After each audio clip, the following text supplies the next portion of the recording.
Ya. Buenas noches, profe. Esta es la práctica 3 de Grafted. Aquí están mis compañeros Emanuel Gallegos, Iracheta Borrego, David López y su servidor Leonardo Arenas. Bueno, en esta práctica va a iniciar mi compañero Iracheta a explicarle.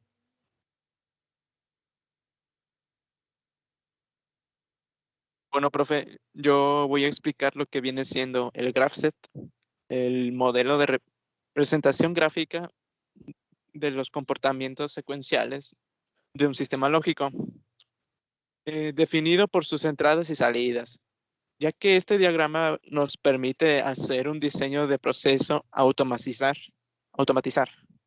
contemplando entradas, acciones a realizar y los procesos intermedios que provocan estas acciones.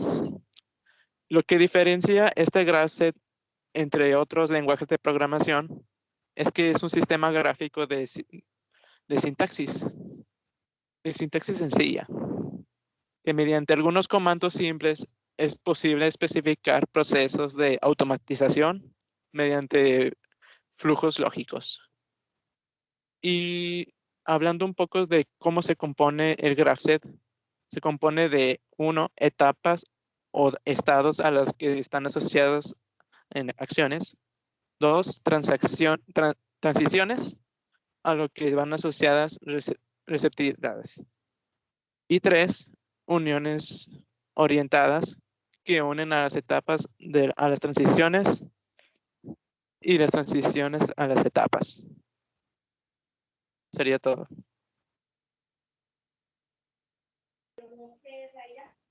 Ok. Bueno, aquí lo que utilizamos fue una convergencia en cero. Bueno, la perdón, la convergencia es cuando la etapa 1 está activa, supongamos aquí en la 5, no, perdón, en la 3.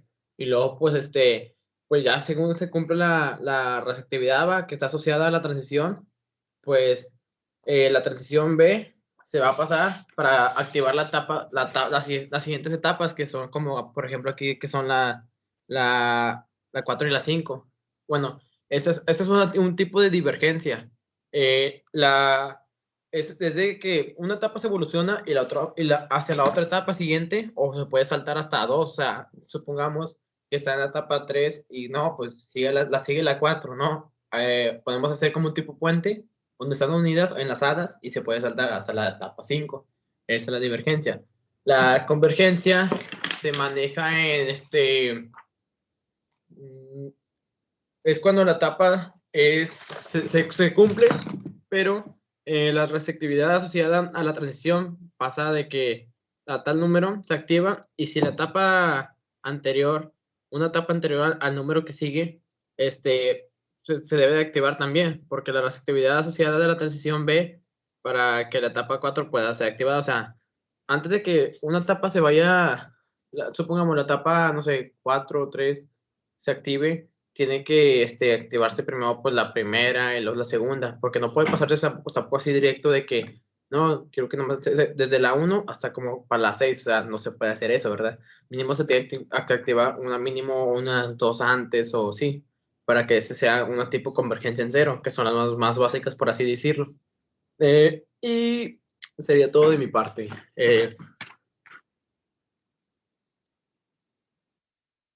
Bueno, pasando a lo que es el armado y un poco de la programación de la práctica, pues el circuito realizado en Caísimo, como pudo haber mencionado mi compañero David, se hicieron mediante etapas y también por lo que son las líneas de evolución que se encargan de unir las etapas, donde se puede leer como de arriba hacia abajo, y también las transiciones que cuando termina una etapa, pues esta transición es lo que permite que al finalizar una etapa, pues empieza la otra.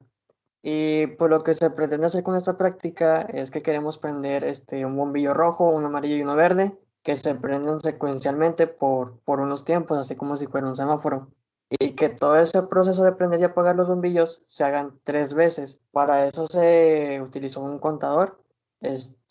Al terminar el proceso de los 3 conteos, donde se puede ver la gráfica derecha en cada décimo, toma por el otro camino y se activa lo que son pues 2 bobinas. Y teniendo esas dos bobinas tenemos la opción de apagar ya sea la bobina 1 o la 2, utilizando unos pulsadores en la entrada, donde se puede ver en el lado de donde se ve el PLC. Así el sistema se va a quedar, digamos, bloqueado o estático hasta que se desactive ya sea la bobina 1 o la 2, dependiendo de la situación. Por último, el sistema se queda estático hasta que presionar el botón de finalizar, y al momento de finalizar se vuelve a regresar a donde, pues donde empieza, ¿verdad? Donde empieza el armado de las etapas. Y pues eso es todo de mi parte. Continuamos con mi compañero Leonardo. Bueno, profe, yo aquí le voy a explicar lo que viene siendo el funcionamiento de la práctica en sí, que pues, primero que nada, la práctica no funcionó, creo que eran las conexiones del PLC, pero por algún motivo no las agarra, como puede ver ahí, no lo agarra, no enciende nada, pero bueno, en sí, esta práctica es de un semáforo, los cuales va a funcionar por etapas. Ahora, ¿cómo va a funcionar esto? Primero se presiona el pulsador o el pulsador 1 y eso va a dar inicio a S1.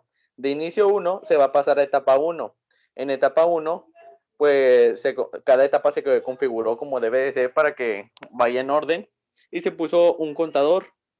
Cada contador tiene cierto tiempo y cuando empieza la etapa 1, sigue el contador se termina, sigue después a la etapa 2, se termina el contador y después a la etapa 3. Ahora aquí, cuando llega a la etapa 3, hay dos caminos, ¿sí? Por así decir, pero como sub-0, o sea, el caminito del lado izquierdo está en 0, ya que abajo del PLC los LEDs se van encendiendo uno por uno y el contador que tenemos abajo, que es el cuadrito gris, esa manda la señal de que está en 0. Entonces, como está en 0, se mantiene apagado y ese caminito, pues se reinicia otra vez hacia arriba hasta el S1 hasta terminar la función 3 veces. La hace 3 veces. Ya cuando vuelve a la etapa 3 y ahora sí, el contador manda 1 para que se active, va a seguir por el camino derecho. Ya después del camino derecho, ahí se va a pedir, va a activar dos bobinas, que va a ser Q10 y Q11. Después de ahí, pues ya se activan las dos bobinas, que eso, según explicó en el video, va a ser algo que conectemos, ya sea motores o algo. Pero aquí el punto es que después de las bobinas, pues ahí eso ya se queda simulando infinitamente, pero lo podemos parar. ¿Cómo lo podemos parar? Porque cada pulsador que está arriba controla, el primer pulsador controla el inicio, el segundo y el tercero controlan la bobina 1 y la bobina 2 y el último controla el final.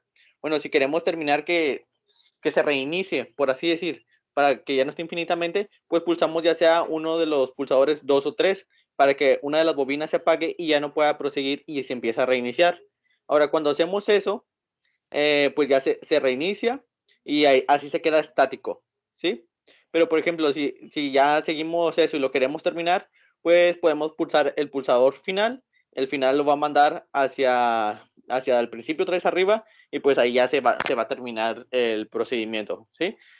Ahora, los cables pues deben de estar en esa forma. Primero es el del final y luego es el de la etapa 3, por así decir, para que no se dañe el circuito, por así decir, o sea, que haya un inicio y un final para que no se altere. El final es como un switch abierto que cuando lo presionas, es un switch cerrado que cuando lo presionas se abre y ya corta la energía y por eso ya es como que se acaba el circuito. Pero en sí, eso ya es todo de la práctica y pues ya no sé qué decirle, ya es todo, así que pues ya mis compañeros se despiden. Pues eso es todo, profe, gracias.